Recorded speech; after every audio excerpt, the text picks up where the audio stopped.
I'm 27 years old, female, and from a family where close really means we're going to micromanage every single thing you do until you snap. I'm the youngest, with just one older brother, Nolan, who's 32 and somehow thinks he's the family patriarch. He's always been that way, bossy, opinionated, and obsessed with how everyone else lives their lives.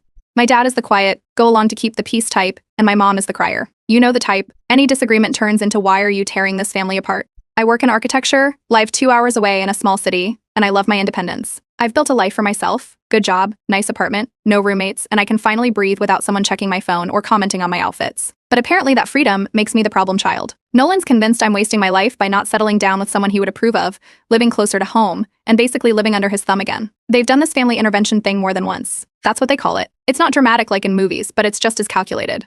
They invite me for dinner, wait until I'm seated, then take turns expressing concern. Translation: ganging up to make me feel guilty until I agree to whatever they want. Last time, it was Nolan insisting I move back to help with our parents before it's too late. The time before that, it was a full-blown lecture about how I wasn't taking relationships seriously because I wasn't engaged yet. The last visit was when things really shifted.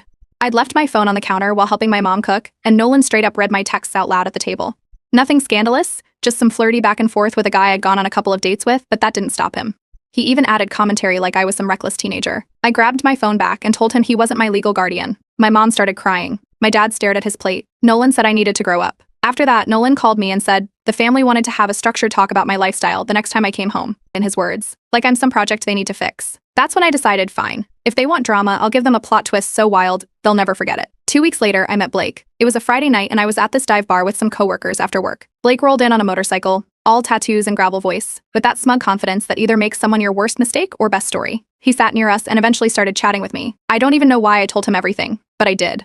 He listened, and then I said, half joking, you want to pretend to be my chaotic husband and crash a family intervention?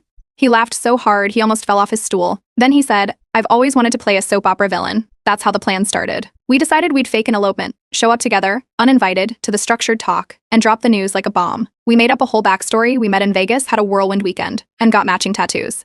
Blake even bought a fake ring off some sketchy online marketplace. We'd act disgustingly in love. My job was to look dreamy and say things like when you know, you just know.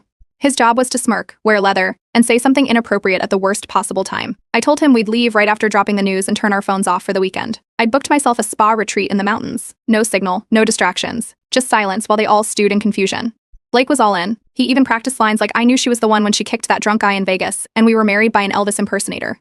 Felt right. I added glitter to my hair and found a white sundress that looked just bridal enough to raise eyebrows. D-Day came. It came. We drove into town that morning. Blake was wearing a leather jacket, aviators, and had his helmet under his arm. I looked like I was floating on a cloud. We walked into my parents' house hand in hand. My mom's face froze, my dad stood up, and Nolan, who had just started saying something about this conversation being important,